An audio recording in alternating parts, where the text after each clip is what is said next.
So all that's happening is identified consciousness is then finishing its appearance into existence. And in the finishing of it, it returns back to nothing and doesn't exist. So part of the larger perspective, when we start opening through these aspects, these functions, it's then possible to open to one's infinite nature of appearing into existence and returning back to absolute nothing. Isn't that constant? Yes. What did you say? Isn't it constant? Completely. That's what, yeah. Absolutely. That's, Infinitely. Totally. Yes. and it's also what I'm confused by that also because manifestation, you know, appears and disappears constant as well. Yes. And it's like, where's the evolution? I mean, that's what I don't understand about evolution. When we talk about evolution and that kind of stuff. Right. This Is totally brilliant. It's just like completely brilliant that there are structures that retain the wisdom that's accumulated, which is why there's past life memory. But this is true on each of the different realms. So it looks different in each of the different realms. And there's a level of healing where, let me be quiet for a second. I mean, this is the mystery revealing itself to itself in each of these unfolding layers of appearance and disappearance. And when you start waking up to those more inclusive realms of consciousness of appearing and disappearing, which very few humans have, that you open to being able to manifest out of nothing, right? Pulling things out of nothing. Because one is in the realms of consciousness, in awakeness, where all the principles of this manifestation are understood and have been surrendered into and through and integrated. So we do have some examples of that here. And there are lots of other examples and stories of things happening that don't make sense with the physical world of, you know. Yeah. I mean, it gets back to the infinite creativity. That's the possibilities, you know. I mean, that's why I don't understand straight linear paths of evolution. Oh, I never said they were linear. Well, I mean, not you. I'm not saying you said that, but just the idea that there's a below point and a higher point, or. Well, they're not like that because there isn't a below and a higher because everything is perfect. Right. And this is where the logical mind doesn't actually work, doesn't serve.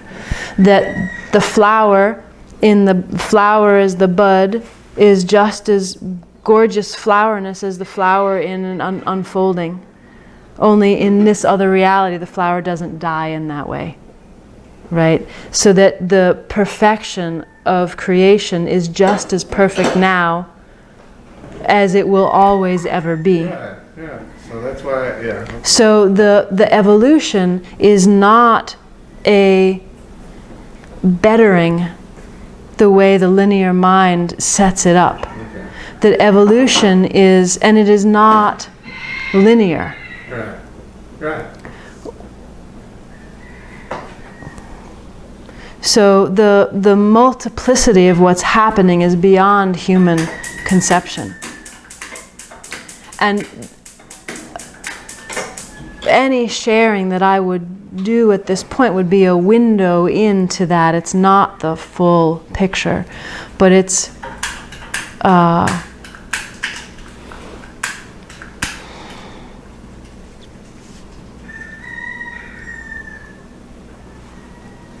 well, another way of saying it is this is the divine exploration for yourself, because everything that you are talking about is inside. That whole divine non-linear evolution where everything is always perfect all the time is present within yourself in this incredible kaleidoscope. But it is presence, right? I mean, it's... Yes. That's what I'm trying to... What I'm reaching for, I guess. I don't know if I should be reaching for, but that's what I'm trying to... Presence is... There are different aspects at play. There's the sense of self, the self-reflective nature. There's the physical nature. There's the union of those. There's the principles of evolution and the pull through manifestation towards a greater, more perfectness.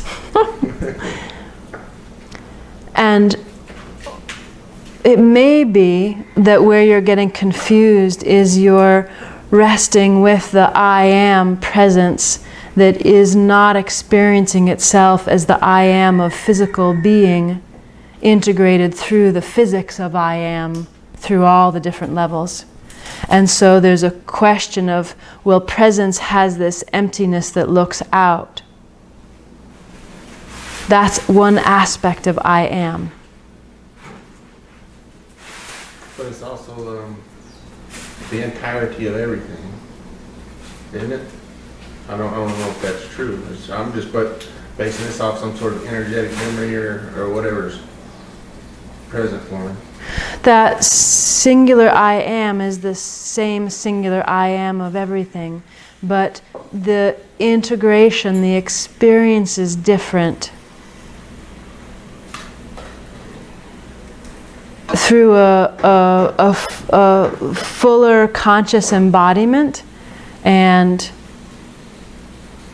integration. Yeah, I've never had that. I mean, maybe that's what's been the process. Well, I don't hear many teachers talking about what I'm talking about. I mostly hear teachers speaking about what I think you're talking about, is that awakening through the infinite I am presence that looks. And that it's being, I mean, it's... Well, I don't know that I would call that being. It's all one, I mean, it's... Yes, everything is one, but the integration is different. Which is why through the integration, through all this, I speak about all this stuff where other teachers don't speak to it because it's not part of their experience. Yeah. And there's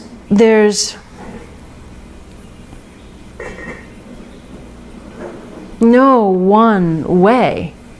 It's not that all teachers will then open up to what I'm speaking to. Consciousness unfolds itself, unfolds its gorgeous packages however it wants to. And each package is just as gorgeous as the next. Whether it's got like pink stripes, purple polka dots, pure white, frilly green, right? So that uniqueness is still there, both in the expression and in the level of awakeness through these different realms.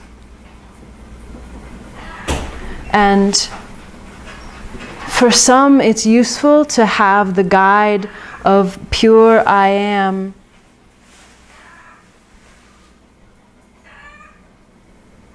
without all the display. And here what wants to be revealed is the gorgeousness and utter magnificence and joy of living the display. With complete recognition that everything is made up.